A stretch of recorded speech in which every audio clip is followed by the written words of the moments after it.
தந்தி தொலைக்காட்சி நேயர்களுக்கு வணக்கம். நல்லதை சொல்வோம், நல்லதை செய்வோம், நல்லதே நடக்கும்.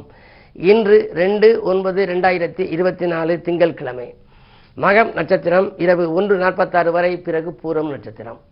இன்றைக்கு அமாவாசை, அதாவது முன்னோர்களை வழிபட்டு முன்னேற்றம் காண வேண்டிய நாள். இன்றைக்கு திதி கொடுத்தால் நம்முடைய விதி மாறும் என்பார்கள்.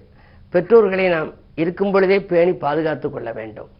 பிறகும் அதற்கு அவர்களுக்கு வாழ்க்கை முடிந்து அவர்கள் இறந்த பின்னாலும் அவர்களுக்கு திதி கொடுப்பதற்கு உகந்த நாளாக இந்த அமாவாசை திகழ்கிறது. இது போன்ற நாட்களிலே முன்னோர்களை வழிபட்டால் முன்னேற்றம் கூடும். இன்றைக்கு நான் உங்களுக்கு சொல்ல இருக்கிற நல்ல கருத்து, செல்வ வளம் பெருகி வாழ என்ன செய்யணும், நம்ம வீட்டில் செல்வம் நிலைத்திருக்கணும்னா என்ன செய்யணும் அப்படின்னு சொல்ல போறேன். செல்வம்னு பேர் வச்சிருக்காங்க, அதை நீங்க சொல்லி பாருங்க. செல்வம் செல்வம் செல்வம் செல்வம் செல்வம் செல்வம் செல்வம்னு போயிடும். செல்வம் தங்காதான், ஓடிக்கினே இருக்கும். பணம் அப்படி ஓடிக்கொண்டே இருக்குது. உங்க கையில் இருக்கிற பணம் அடுத்தவங்கிட்ட போகும், அது அடுத்தது போகும், அப்படி விரைவாக போய்கிட்டே இருக்கும். ஆகையினாலே இந்த செல்வம் என்பது ஒரு நிலை இல்லாதது ஒன்று. ஆனால் அதை நிலைக்க வைப்பதற்கு பல வழிகளை மக்கள் கையாளுகிறார்கள். அதிலே தான் ஒரு சில வழிகளை உங்களுக்கு இப்போ சொல்ல போறேன். பணத்தை ஒருத்தர் வாங்குற போது சில பேர் வாங்கி அதை எண்ணுவாங்க.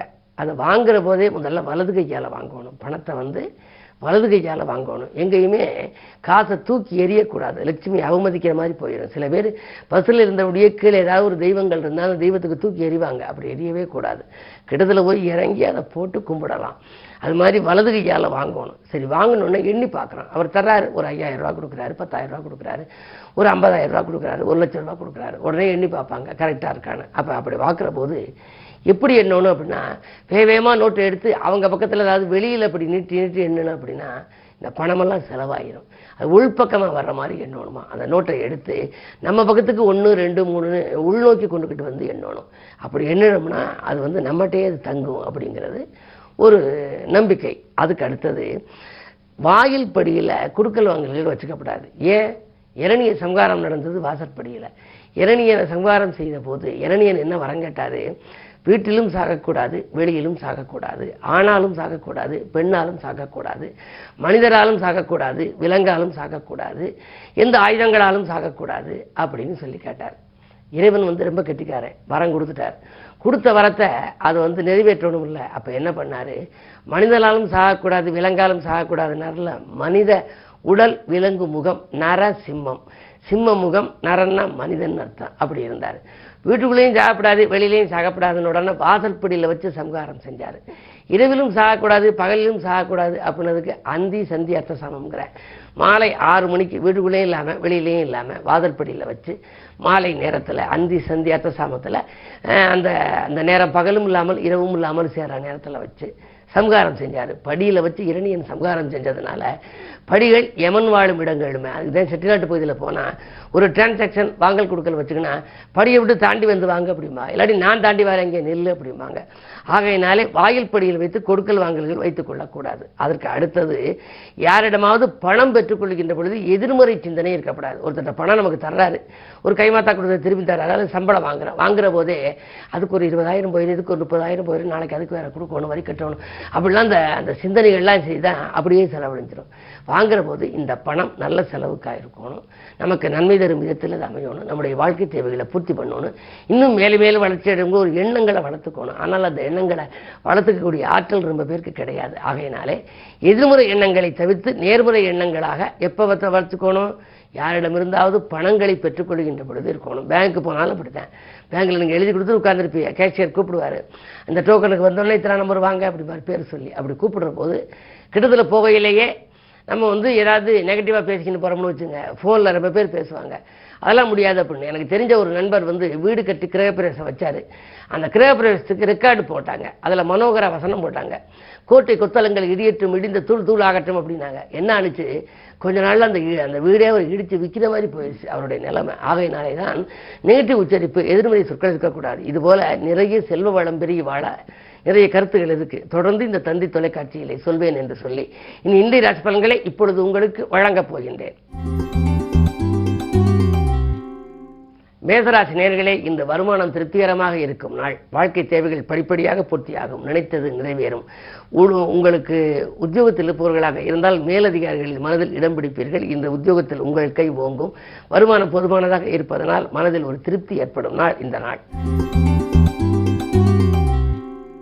ரிஷபராசி நேயர்களே, உங்களுக்கெல்லாம் இன்றைக்கு ராசியிலேயே வியாழன், 2 செவ்வாய், லாபஸ்தானத்தில் ராகு.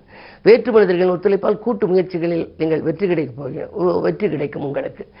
அதாவது மாற்று கருத்துடைய மனமாக இருந்தால் கூட இன்று அவர்கள் மாறிவிடுவார்கள். உங்களுடைய எண்ணங்கள் எல்லாம் இன்று நிறைவேறப் போகின்றது. திட்டமிட்ட காரியங்களை சிறப்பாக செய்து முடித்து வெற்றி பெறுவீர்கள். அது மட்டுமல்ல, அதிகார பதவியில் உள்ளவர்களின் ஆதரவு உங்களுக்கு கூடுதலாக கிடைக்கும். எனவே சிக்கலாக இருந்த பிரச்சனைகளை கூட சிரமமின்றி தீர்த்துக் கொள்வீர்கள். ராசியில் குரு இருப்பது மிகப்பெரிய யோகம். இன்று அமாவாசை என்பதால் முன்னோர்களையும் வழிபட்டால் மேலும் முன்னேற்றம் காணலாம். மிதுன ராசி நேயர்களே, உங்களுக்கு ஆடம்பர செலவுகள் அதிகரிக்கும் நாள். அதை வாங்க வேண்டும், இதை வாங்க வேண்டும், வீட்டுக்கு தேவையான விலை உயர்ந்த பொருட்களை வாங்க வேண்டும் என்றெல்லாம் திட்டமிட்டு இருப்பீர்கள். அந்த திட்டங்கள் எல்லாம் இன்று நிறைவேறும். அயல்நாட்டு தொடர்பு கூட உங்களுக்கு சித்திக்கலாம். 9 சனி வக்கரம் பெறுகின்றார். நீண்ட நாட்களுக்கு பிறகு அயல்நாட்டிலிருந்து உங்களுக்கு அழைப்புகள் வரலாம். வரும் அழைப்புகளை ஏற்றுக்கொள்வது பற்றி சிந்திப்பீர்கள். ஆனால் சுயஜாதகம் வழிவிட்டால் நீங்கள் செல்லலாம். பொதுவாக சொல்லப்போனால் ராசியிலேயே செவ்வாய், தைரியமும் தன்னம்பிக்கையும் கூடும் இந்த நாளில். எந்த நேரம் நீங்கள் செய்ய நினைத்தாலும் செய்ய இயலும். இனிய நாள் இந்த நாள். கடகராசி நேயர்களே, அஷ்டமத்தில் சனி. எனவே உங்களுக்கு செலவுகள் கூடுதலாக இருக்கும், வரவு குறைவாக இருக்கும். சமயோஜிதமாகவும் சாமர்த்தியமாகவும் பேசித்தான் காரியங்களை சாதித்துக் கொள்ள வேண்டும். அதிகார பதவியில் உள்ளவர்களின் ஆதரவு கொஞ்சம் குறைவாக கிடைக்கும். எதையும் திட்டமிட்டு செய்ய இயலாது. நினைத்தது ஒன்று நடந்தது ஒன்றுமாக இருக்கும் நாள் இந்த நாள். சிம்மராசி நேயர்களே, ராசியிலேயே விரையாதிபதி சந்திரன். விரயங்கள் கூடுதலாக இருக்கும். தடைகளும் தாமதங்களும் வந்து அலைமோதும். சூரியனோடு இருக்கின்றார். எனவே பொதுவாக அரசு வழியில் கொஞ்சம் கவனமாக இருக்க வேண்டும். அரசியல்வாதிகளாக இருந்தால் திடீரென பொறுப்புகள் மாற்றப்படும். நல்ல பொறுப்பிலிருந்து மாற்றப்படலாம். எனவே கவனம் தேவை. உடன் இருப்பவர்களை அனுசரித்து சென்றால் ஆதாயம் உண்டு. கன்னிராசி நேயர்களே, சுக்கிரனோடு கேது இருக்கின்றார். கலத்திரத்தோடு கொஞ்சம் பகை வரலாம். அதாவது குடும்பத்தில் ஒற்றுமை கொஞ்சம் குறைவாக இருக்கும். அவர்களோடு உங்கள் எண்ணங்களை பகிர்ந்து கொள்கிற போது திடீரென வாக்குவாதங்கள் வரலாம். அது மட்டுமல்ல, செய்தொழிலும் திடீர் திருப்பங்கள் வரலாம். கூட்டாளிகள் உங்களுக்கு இணக்கமாக நடந்து கொள்ள மாட்டார்கள். அவர்கள் உங்களுக்கு வேண்டிய அளவுக்கு நாங்கள் சம்பாதித்து கொடுத்திருக்கிறோம், நீங்கள் அதற்கு தேவையானது எங்களுக்கு கொடுக்க வேண்டும் என்று சொல்லி பிரிந்து செல்வதிலே மும்முரம் காட்டுவார்கள். என்ன இருந்தாலும் இன்று கொஞ்சம் பொறுமையை கடைபிடிக்க வேண்டும். உத்தியோகத்தில் மேலதிகாரிகளை அனுசரித்து சென்றால் ஆதாயம். துலாம் ராசி நேயர்களே, விலகி போன சொந்தங்கள் விரும்பி வந்து சேரும் நாள். வீட்டுக்கு தேவையான அத்தியாவசிய பொருள், ஆடம்பர பொருட்களை வாங்கி சேர்ப்பீர்கள். கட்டிடம் கட்டும் முயற்சி பலன் பெறும். அது மட்டுமல்ல, பயணங்களாலும் உங்களுக்கு பலன் உண்டு, பாக பிரிவினைகளாலும் உங்களுக்கு பலன் உண்டு. கேட்ட இடத்தில் உதவிகள் கிடைக்கும். இந்த நாள் நல்ல நாள். விருச்சிக ராசி நேயர்களே, உங்களுக்கு எடுத்த முயற்சிகள் யாவிலும் வெற்றி கிடைக்கும் நாள். தொகை வரவு திருப்திகரமாக இருக்கும். சிறப்பாக செயல்பட்டு பாராட்டுகளை பெறுவீர்கள். பண பொறுப்பு சொல்லி யாருக்கேனும் பணம் வாங்கி கொடுத்தால் அந்த கொடுத்த கடன் வசூலாகவில்லையே என்ற கவலை இன்று அகலம் வந்து சேரும். அலைபேசி வழி தகவல் ஆனந்தம் அளிக்கும். குரு பார்வை இருப்பதால் கல்யாண கனவுகள் கூட நனவாகலாம். தனுசு நேயர்களே, உங்களுக்கு 6 குரு, 3 சனி. 3 சனி இருந்தால் முன்னேற்ற பாதிப்புகள் உண்டு. எதை எந்த நேரமும் நீங்கள் செய்ய இயலாது. திடீர் தாக்குதல்களும் தடைகளும் வந்து கொண்டே இருக்கும். வருமானம் பெருக நண்பர்கள் வழிகாட்டினாலும் அது ஓடி அடையாது. கடைசி நேரத்திலே கைநழுவி செல்லும் பல வாய்ப்புகள் இன்றைக்கு. எனவே நீங்கள் எதையும் திட்டமிட்டு செய்ய வேண்டுமானால் இன்று அமாவாசை, முன்னோர்களை வழிபட வேண்டும். அது மட்டுமல்ல, அருகில் இருப்பவர்களையும் அனுசரித்துக் கொள்ள வேண்டும். மகர ராசி நேயர்களே, உங்களுக்கு சந்திராஷ்டமம். எதை செய்தாலும் கொஞ்சம் யோசித்து செய்ய வேண்டும். நட்பு பகையாகலாம். நம்பிக்கைக்குரியவர்களை நம்பி நீங்கள் எதுவும் செய்ய இயலாது. யாரிடமேனும் பொறுப்பு ஒப்படைத்தால் கடைசி நேரத்தில் கையை விரிப்பர். வரவை காட்டிலும் செலவு கூடுதலாக இருக்கும். வாகனத்தாலும் பழுதுகள் செலவு.